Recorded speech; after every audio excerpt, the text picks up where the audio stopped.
South India shopping mall, the wedding mantra, సరికొత్త wedding collection, South India shopping mall.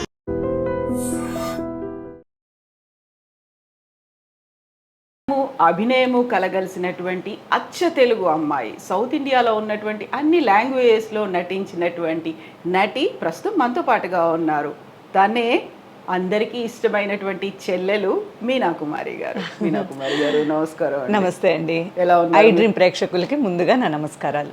Thank you so much అండి. ఎలా ఉన్నారు మీరు? బాగున్నానండి. సో నటి మీనా కుమారి అనగానే ఒక చెల్లిగానే గుర్తొస్తుంది కదా, ఎలా అనిపిస్తుంది ఆ ఫీల్ అసలు?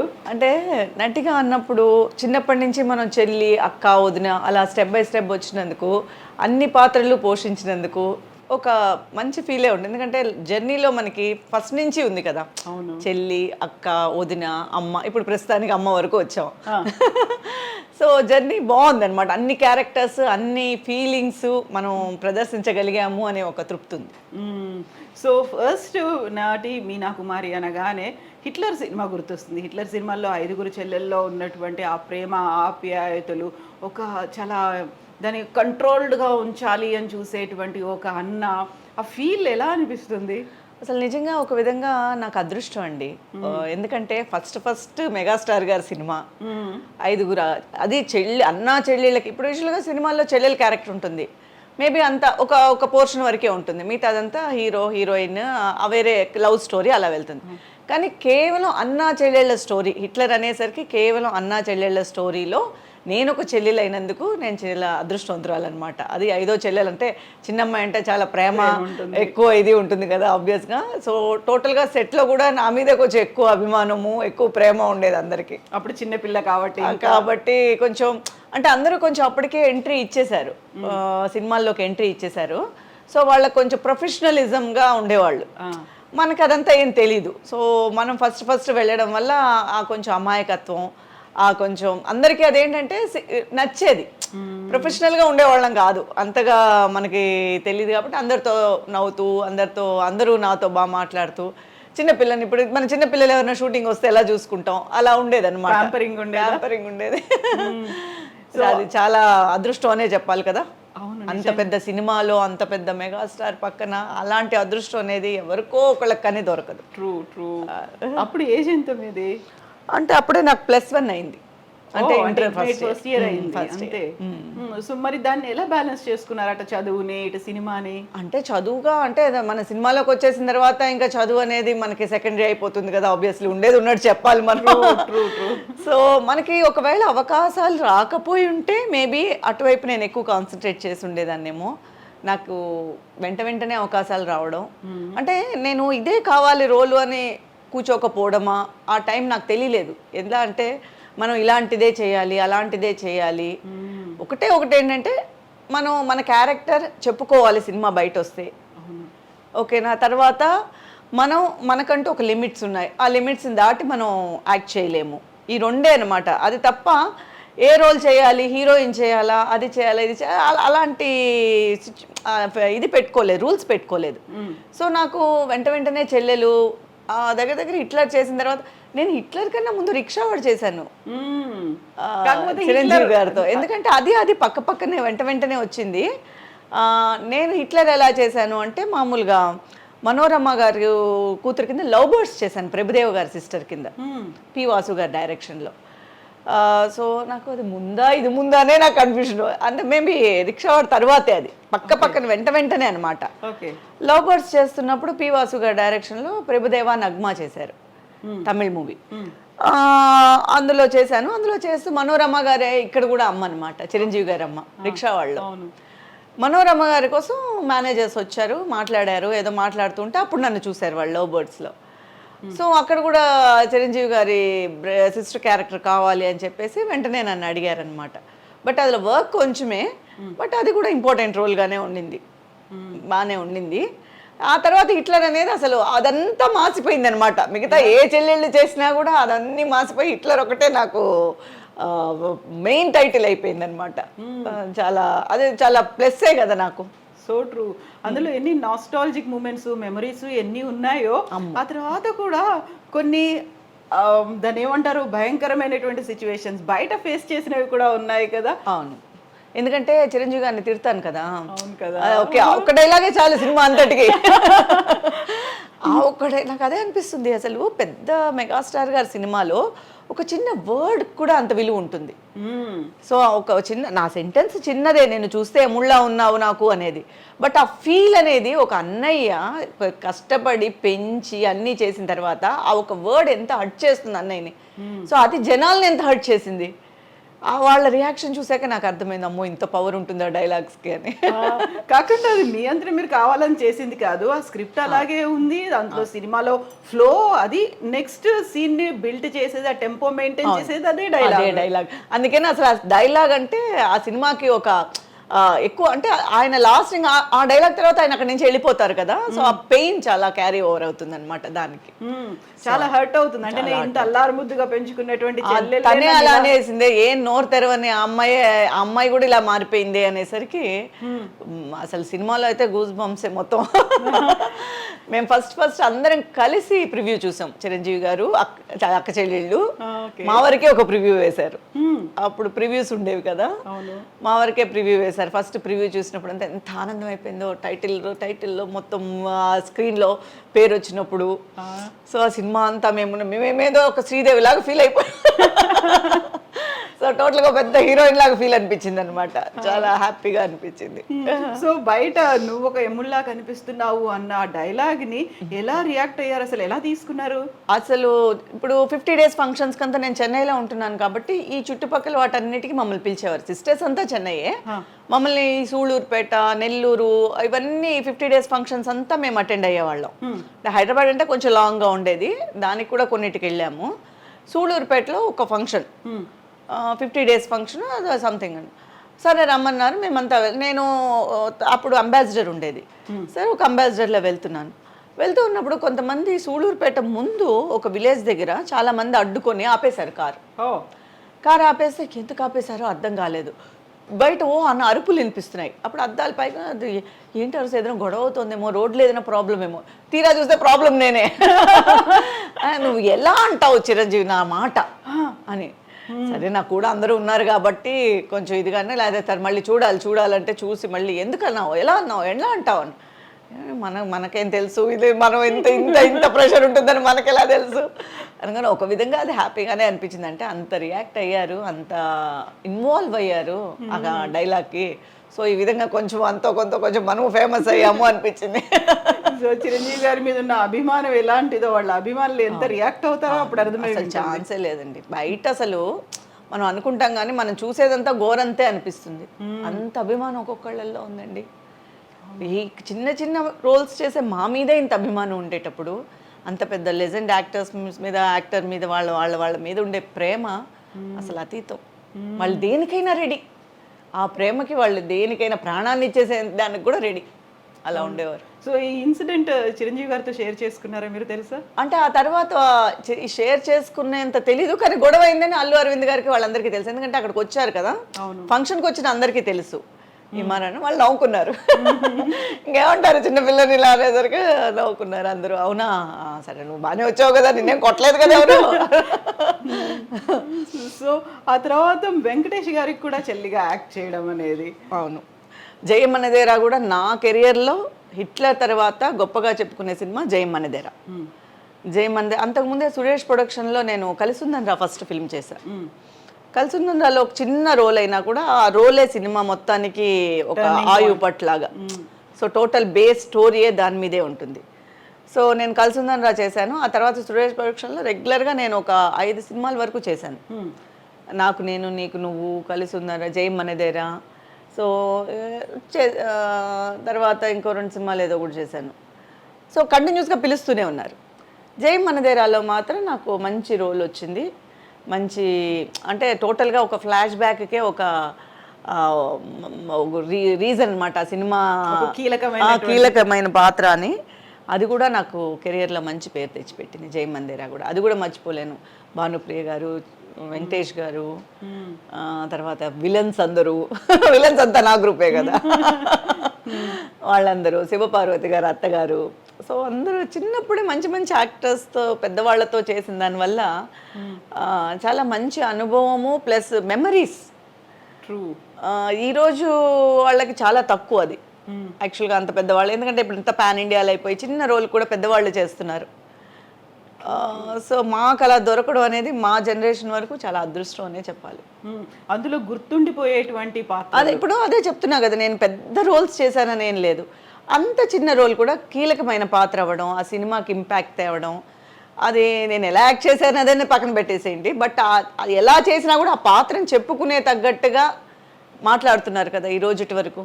సో అది నాకు చాలా హ్యాపీ అనమాట. అంటే ఒక ఆర్టిస్ట్గా నేను ఒక ఫుల్ఫిల్ అయ్యానమాట. ఓకే, మన కూడా చెప్పుకుంటున్నారు బయట అని ఒక ఆనందం ఉంటుందన్నమాట ఎప్పుడు. సో వెంకటేష్ గారి సినిమా తర్వాత అలాంటి ఇష్యూస్ ఈ బయట నుంచి ఏం రాలేదు కదా? కర్నూలులో అలాంటివి రాలేదు, బట్ కర్నూలులో ఆ ఫైట్ ఉంది కదా, ఎండ్ ఫ్లాష్ బ్యాక్లో ఒక ఫైట్ ఉంటుంది, నేను విలన్ని చంపేయడం, ఆ తర్వాత విలన్స్ నన్ను అన్నని చంపేశారని చెప్పి నేను ఇది చేసి, బట్ విపరీతమైన క్రౌడ్ అసలు ఆ ఫైట్ అయితే ఎర్రటి ఎండల్లో చిరంజీవి అదే వెంకటేష్ గారు కానీ భానుప్రియ గారు కానీ నేను ముగ్గురు ఉంటాము, చాలా క్రౌడ్ అయిపోయింది, అసలు చాలా కష్టం అయిపోయింది అప్పుడు అప్పట్లో. సో అంత నెగిటివ్ అనుభవం ఏం లేదు, ఇలా తిట్టడాలు అదంతా లేదు, కానీ దానికి చాలా కష్టపడడం. ఇక్కడి నుంచి మేము బై కార్ వెళ్ళడం, ఆ కారు మధ్యలో చెడిపోవడం, మేము చాలా స్ట్రగుల్ అయి వెళ్ళడం, అలాంటి పర్సనల్గా నేను కష్టపడ్డాను దానికి. సో ఈ చెల్లి క్యారెక్టర్లు ఇవన్నీ చేస్తున్నప్పుడు ఎవరైనా ఆఫర్స్ రాలేదా హీరోయిన్గా చేస్తే బాగుంటుంది అనేది? హీరోయిన్ ఆఫర్స్ వచ్చింది అదే, బట్ ఏంటంటే మనకి పెద్ద పెద్ద సినిమాలు అని చెప్పలేము, మామూలుగా ఇప్పుడు చెల్లెల క్యారెక్టర్గా ఆబ్వియస్గా మనం ఎంట్రీ ఇచ్చేసినప్పుడు హీరోయిన్గా ఒకటి రెండు వస్తాయి. కానీ ఏంటంటే మనం హీరోయిన్గా చేసేటప్పుడు మనం కొన్ని రూల్స్ అవన్నీ పెట్టుకోలేం. ట్రూ. సో మనం ఫ్రీగా వాళ్ళకేం కావాలో మనం ఇవ్వాలి, వాళ్ళు ఎలా ఎక్స్పెక్ట్ చేస్తున్నారో మనము చెయ్యాలి. కాస్ట్యూమ్స్ విషయంలో కానివ్వండి, తర్వాత మనకంటూ కొంచెం వాళ్ళకి తగ్గట్టుగా మన ఫిజిక్ కూడా ఉండాలి. సో నాకు అది కొంచెం మైనస్ అని నాకు అనిపించింది. నా వరకు నేనంత హీరోయిన్గా ఎక్స్పోజ్ చేసేంత ఫిజిక్ కాదేమో నాది అనేది నాకు అనిపించింది. ఎట్ ద సేమ్ టైం అలా చేస్తే షార్ట్ పీరియడే ఉంటుంది, హీరోయిన్గా చేస్తే మళ్ళీ హీరోయినే చేయాలి మనం ఇంకొక రోల్కి మనకు యాక్సెప్ట్ కాదు మన మైండ్. సో మేబీ అది షార్ట్ పీరియడే అయిపోవచ్చు, ఏదో ఒకటి చేయొచ్చు, రెండు చేయొచ్చు, లాంగ్గా పెద్ద హీరోయిన్ అయిపోతాము అనేది మనం చెప్పలేం. ఇద్దరు మనం టోటల్గా భారతీరాజా గారి ఫిలిమ్స్ మాకన్నా ముందు జనరేషన్ చూడండి, అలాంటి వాళ్ళకి అప్పుడు అది కలిసి వచ్చింది. లాంగ్ లైఫ్ అనేది కూడా ఉంది అప్పుడు మనిషి ఫిజిక్ అది కాదు, నటన, ఆ క్యారెక్టర్కి వాళ్ళు సూట్ అయ్యారా, కలర్ ఉందా లేదా, అదంతా ఏం లేదు. ఇప్పుడు మనం భారతరాజా గారు కానీ వీళ్ళందరివి చూసామంటే వాళ్ళకి అక్కడ కలరో లేకపోతే ఇంకోటో కాదు, ఆ క్యారెక్టర్కి యాప్ట్గా ఉన్నారా లేదా అనేదే వాళ్ళు ఇంపార్టెంట్గా చూసేవారు. అలాంటి టైం అంటే కూడా అనుకోవచ్చు, కానీ మేము వచ్చేసరికి ఆల్మోస్ట్ గ్లామర్ రోల్స్ ఎక్కువైపోయింది. సో గ్లామర్ రోల్స్ ఎక్కువైపోయినప్పుడు సినిమాలో నిలదొక్కుకోవాలంటే ఖండితంగా గ్లామర్ రోల్స్ చెయ్యాలి, లేదా ఆమని గారి లాగా ఓన్లీ మనకి కుటుంబ కథాపాత్రలే రావాలి, అది మనకి తెలీదు. సో మనం మినిమల్గా అయిపోతాం. ఎట్ ద సేమ్ టైం టోటల్గానే ఫస్ట్ ఆఫ్ ఆల్గా నాకు కంఫర్ట్గా ఉండేది కాదు కాస్ట్యూమ్స్. మనకి ఇంట్లో కొంచెం కండిషన్స్ ఉంది, అట్ ద సేమ్ టైం నాకు కంఫర్ట్గా ఉండేది కాదు. నేను ఒక ఫిలిం చేశాను, మలయాళం ఫిలిం, హీరోయిన్గా చేశాను, ఫ్రాక్స్ వేసుకున్నాను, అన్నీ చేశాను. వాళ్ళు మాటికి ఏం చెప్పేవారంటే మిగతా హీరోయిన్స్తో కంపేర్ చేసేవారు. మీరు ఇలా వేసుకుంటేనే మీరు అలా అవ్వగలుగుతారు, మీరు ఇలా రిస్ట్రిక్టెడ్గా ఉంటే మీరు పైకి రాలేరు అని చాలా చెప్పారు. నేను పైకి రావడమో లేకపోతే నేను కోట్లు సంపాదించుకోవడమో ఇది కాదు నా ఎయిమ్. వచ్చి నాకు ఒక మెమరబుల్గా నా క్యారెక్టర్ గురించి చెప్పుకోవాలి, అట్ ద సేమ్ టైం నేను సూట్ అయితే, నేను హీరోయిన్గా సూట్ అయితే నా క్యారెక్టర్కి నా బాడీకి సూట్ అయితే నేను చేస్తాను, అంతేగాని అంటే చాలామంది నన్ను బ్రెయిన్ వాష్ చేశారు. ఓకే, ఈవెన్ ప్రొడ్యూసర్తో సహా వాళ్ళు ఎలా చేశారు, వీళ్ళు ఇలా చేశారు, అందరు హీరోయిన్స్ పేరుని ఇలాగి వీళ్ళు ఇలా చేశారు, వాళ్ళు ఎలా చేశారు, మీరు ఇలా చేస్తేనే మీరు డెఫినెట్గా మీకు ఫ్యూచర్ బాగుంటుంది, యు ఆర్ క్యాపబుల్, నువ్వు హీరోయిన్ మెటీరియల్, అలా ఇలా చెప్పేసి చాలా చెప్పేవారు. అన్నిటికీ వినేదాన్ని. అప్పుడప్పుడు సరే అప్పుడే కానీ అనుకుంటాను, కానీ మళ్ళీ ఏదైనా కొంచెం తేడా వచ్చినా కూడా కాస్ట్యూమ్లో డిస్కంఫర్ట్గా ఉండేది. ఏంటా ఇది, సరే మనకు వర్కౌట్ అవ్వదులే ఇది. మరి ఆ సినిమా కంప్లీట్ చేస్తా, అదే అయిపోయింది. అది అయిపోయింది. అది అంతలో ఇప్పుడు అదొకే, అదొక టైప్ ఆఫ్ లవ్ సబ్జెక్ట్ కాబట్టి చిన్నదిగా అది అయిపోయింది. బట్ ఆ తర్వాత వచ్చిన క్యారెక్టర్స్కి వాళ్ళు 2 పీస్ వేస్తారా, స్విమ్ సూట్ వేస్తారా ఇలా అడిగేవారు. ఇది మనకు వర్కౌట్ అవ్వదు అని చెప్పి హీరోయిన్ని మనం అసలు ఫస్ట్ ఆఫ్ ఆల్ మీకు first A type of costumes వేయాలి అంటే అక్కడే వెళ్ళిపోయేది, రిజెక్ట్ అయిపోయాయి. ఓకే, అక్కడే ఓకే బాయ్ అని చెప్పేసేవాళ్ళు, లేదులేండి ఐఎమ్ నాట్ ఇంట్రెస్టెడ్ అని చెప్పేసేవాళ్ళు.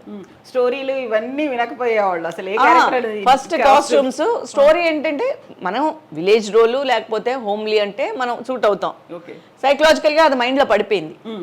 ఏది మనం ఇలాంటి వాటికే సూట్ అవుతాము, సింపతి రోల్స్ లేకపోతే విలేజ్ టైపు లేకపోతే ఒక కుటుంబ కథాపాత్రలు అయితేనే మన ఫేస్కి సూట్ అవుతుంది, మనకి బాగుంటుంది అని చెప్పి మైండ్లో పడిపోయింది.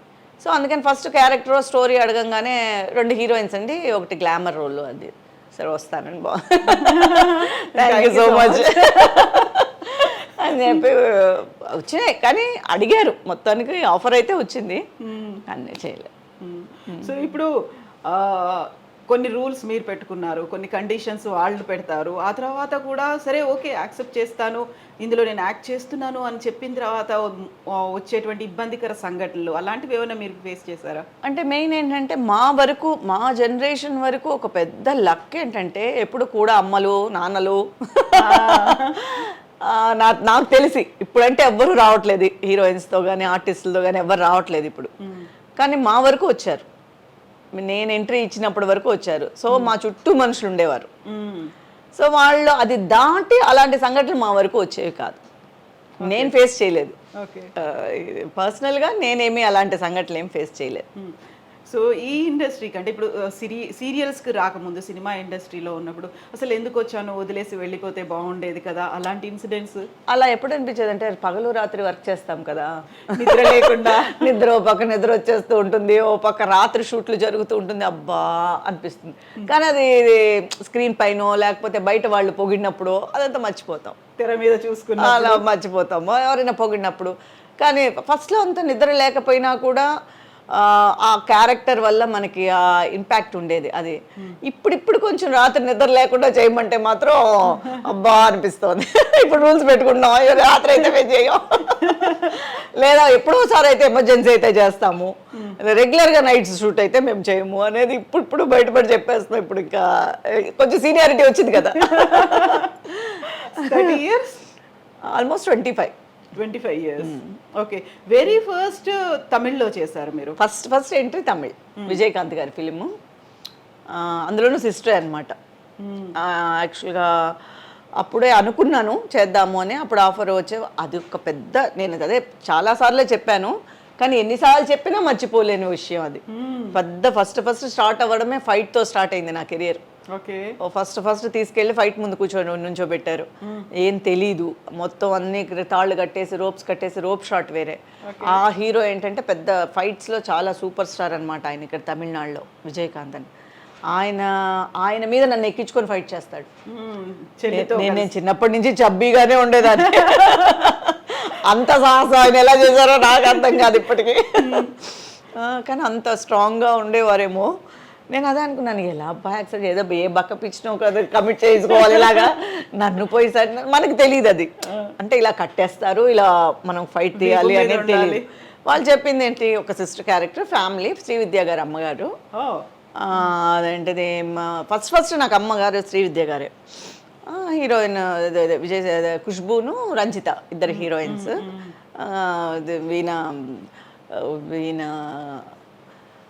హీరో గారు, విజయకాంత్ గారి హీరో అని చెప్పగానే సరే ఓకే మంచి ఫ్యామిలీ సబ్జెక్ట్ అది ఇది సరే బాగుంది అలా అనుకుని వెళ్ళిపోయా. వెళ్ళంగానే ఏవిఎం స్టూడియోలో ఆల్రెడీ ఫైట్ జరుగుతోంది. జరిగేసరికి విజయకాంత్ గారు చూశారు, డైరెక్టర్ చూశారు, చూడంగానే సరే మేకప్ వేసేయండి అన్నారు.